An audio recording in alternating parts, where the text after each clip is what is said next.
शलाक निरंजन। मैं अष्टशाबर मित्र प्रवीण आप सभी का स्वागत करता हूं। राहु शक्तिशाली बन चुके हैं। राहु के शक्तिशाली होने का मीन राशि पर क्या प्रभाव पड़ेगा, इसी पर चर्चा करेंगे, क्योंकि भैया ये बहुत खास है। आप ही की राशि में राहु देवता चल रहे हैं और अब तक ये बाल अवस्था में थे, बच्चे थे, लेकिन अब ये जवान हो चुके हैं। हट्टे कट्टे गबरू जवान। और दैत्य जब जवान होता है तो भैया उसकी शक्ति अपरंपार हो जाती है। राहु दैत्य ही है, केतु भी दैत्य ही है। एक ही शरीर के दो पार्ट हैं। केतु धर्म की ध्वज की पताका है और राहु भैया असमानता। राहु भैया एक ऐसा चक्र जो दिखाई ना दे, एक ऐसा धुआं जो अपने में आपको संभाले लेकिन दिखाई ना दे कि आप उस धुएं में समा चुके हैं। भ्रम जाल की दुनिया पैदा करता है राहु, और आपकी राशि में चल रहे हैं। और आपकी राशि में अब ये बहुत मजबूत स्थिति में हो चुके हैं। 30 अक्टूबर तक इनकी यही मजबूत स्थिति रहेगी, अर्थात ये जवान रहेंगे और उसके बाद इनकी वृद्धा अवस्था शुरू होगी। तो राहु का प्रभाव मीन राशि वालों के जातकों पर क्या क्या शुभता लाने वाला है और क्या अशुभ हो सकता है, और उस अशुभता को समाप्त करने के लिए क्या गजब का उपाय हो सकता है, इसी पर पूरी चर्चा करेंगे। देखना मत भूलिएगा। मीन राशि में 30 अक्टूबर 2023 को राहु आए थे और 7.5 का प्रथम चरण भी आपको स्टार्ट हो चुका है। तो आपके लग्न से जब राहु ने संबंध बनाया तो सबसे पहले तो आपने देखा होगा कि आपके व्यक्तित्व में काफ़ी चेंज हुआ होगा। आप ज्ञानी हैं। भाई मीन राशि है, गुरु की राशि है। आप ज्ञानी हैं, आपके पास ज्ञान की कमी नहीं है। लेकिन जब से राहु आया होगा आपके ज्ञान को कुछ ना कुछ डिस्टर्ब किया होगा, कुछ ना कुछ दिमाग में शातिर आइडियाज़ ये लाया होगा। लेकिन इसी के साथ साथ स्मार्ट आइडिया भी इसने दिए होंगे, भले ही वो अभी तक इम्प्लीमेंट ना हुए हों, लेकिन अब वो सभी आइडिया, आपका सोचने का तरीका, आपका वे ऑफ स्मार्टनेस, ये सभी बहुत मजबूत होने वाला है। अब आपको कोई हरा नहीं सकता, क्योंकि आपके अंदर राहु की पॉजिटिविटी आ गई है। इसको नेगेटिविटी नहीं कहूँगा। क्यों? क्योंकि यार स्मार्ट वर्क करना सभी का जन्मसिद्ध अधिकार है। अब नहीं कर पा रहे वो अलग बात है, लेकिन करना चाहिए। देखिए, कुछ लोग ऐसे होते हैं जो सुबह से शाम तक मेहनत करते हैं, 500-700 रुपये कमाते हैं।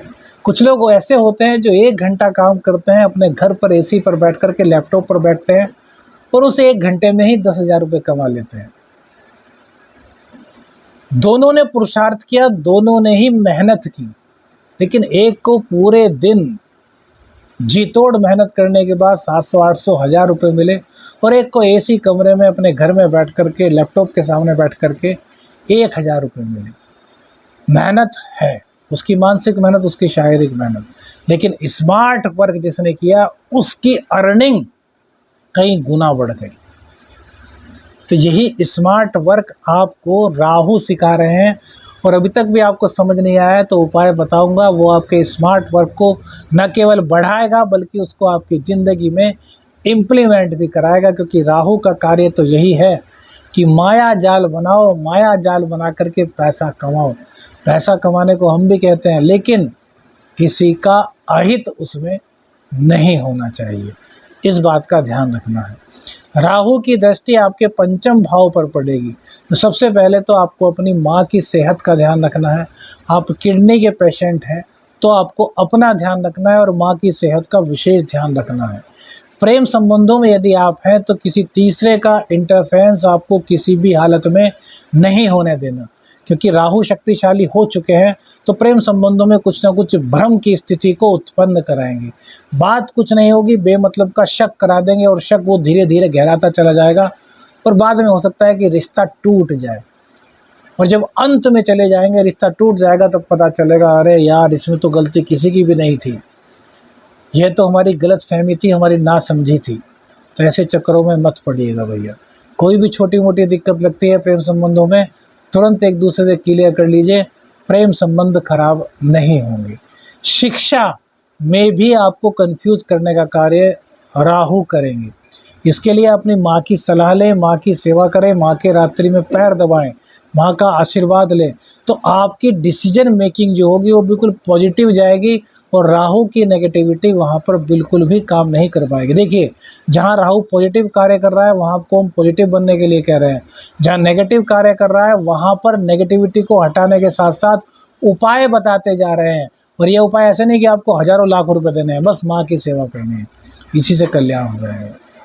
संतान थोड़ी सी अग्रेसिव हो सकती है, संतान थोड़ा सा आपका कहना मानने में आनाकानी कर सकती है, तो क्या करें? तो संतान को रोजाना अपने कमरे में रात के टाइम सोते टाइम एक मिट्टी के दीपक में कपूर के ऊपर 5 लौंग रख करके जला दीजिए। तो कपूर की और लौंग की खुशबू पूरे के पूरे आपके रूम में आ जाएगी, जिससे कि बच्चों के अंदर यानी कि संतान के अंदर जो नेगेटिविटी का वास है वो समाप्त हो जाएगा और बच्चे आपकी बात मानेंगे, बच्चे किसी भी गलत रास्ते पर नहीं चलेंगे। तो यह भी आपके लिए शुभता हुई। अब सप्तम स्थान पर राहु की दृष्टि होगी, जहाँ की केतु देव भी विराजमान है। तो दाम्पत्य जीवन में भी गलत फहमियाँ ही आपके जीवन को थोड़ा सा खराब कर सकती हैं। किसी तीसरे का इंटरफेरेंस नहीं होना चाहिए और भैया गलत फहमी नहीं करनी, शॉर्ट टेम्पर नहीं होना, छोटी छोटी सी बातों पर गुस्सा नहीं करना।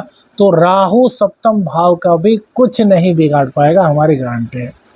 जब आप शांत रहेंगे, लड़ाई झगड़ा नहीं करेंगे, ईगो को नहीं आने देंगे बीच में, कोई भी बात है आराम से बैठ करके शांति से बैठ करके डिस्कस कर लेंगे, तो कन्फ्यूजन दूर हो जाएंगे, मिसअंडरस्टैंडिंग को जगह ही नहीं मिलेगी और राहु कुछ कर ही नहीं पाएगा।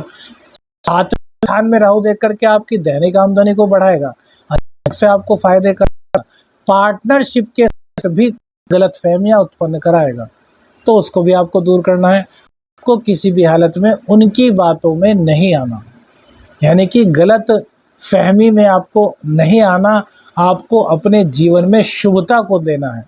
भाई पार्टनरशिप में आपको अगर महसूस हो रहा है कि यार हमारे पार्टनर को जो रहे हैं, टाइम वहाँ ज़्यादा देना शुरू कर दीजिए, जो आपको लग रहा है प्यार से उनसे डिस्कस कीजिए, तो होगा कुछ नहीं, वो गलत फहमियाँ राहु आपको दिखा रहा है और आपकी संबंध अच्छे हो जाएंगे यदि आप एक दूसरे के साथ बैठ करके बात कर लेंगे, ये आपके लिए बहुत ज़्यादा शुभ होगा।